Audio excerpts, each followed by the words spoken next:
bubblegum, blowing up my cranium.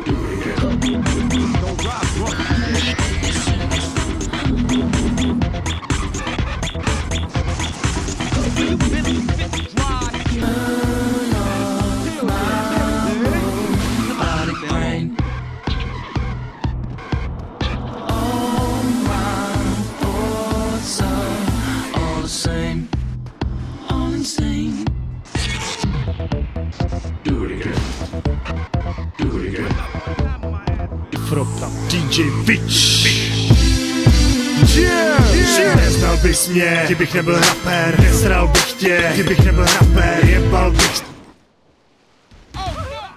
Neznal bys mě, kdybych nebyl rapper. Nesral bych tě, kdybych nebyl rapper. Jebal bych se, kdybych nebyl rapper. Jsem šťastný, že jsem rapper. Volit mi prdel, kdybych nebyl rapper, tak bych neměl být zlitej klok. Že jsem rapper, volit mi prdel. Neznal bys mě, kdybych nebyl rapper. Nesral bych tě, kdybych nebyl rapper. Jebal bych se, kdybych nebyl rapper. Jsem šťastný, že jsem rapper. Ukrutosti.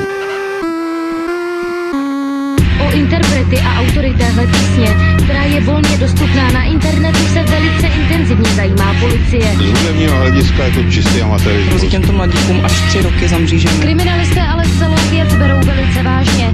Text písně totiž může působit i jako návod. Můžeme se bavit o ublížení na zdraví, až případně vražda. Všechno to začalo tím, že se narodil debil, se jménem Evil nepochopil náš klip. Pochcel se a pečel a dal policajtům tip. Výzlové jsou s nabicákami, tetoval sám landa. Soudní jurisdikce na ti pobaveně mávla. Humanisti uceli, zabilo to Havla. Vodu ležala. Vybízejí lidi.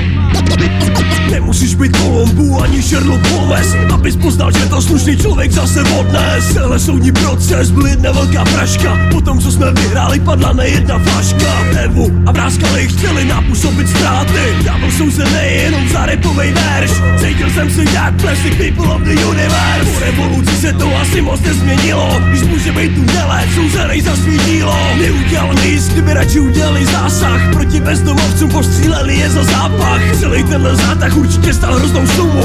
Vyhozený prachy, ale díky za reklamu. Kdo jiný byl v Čechách, někdy souzený.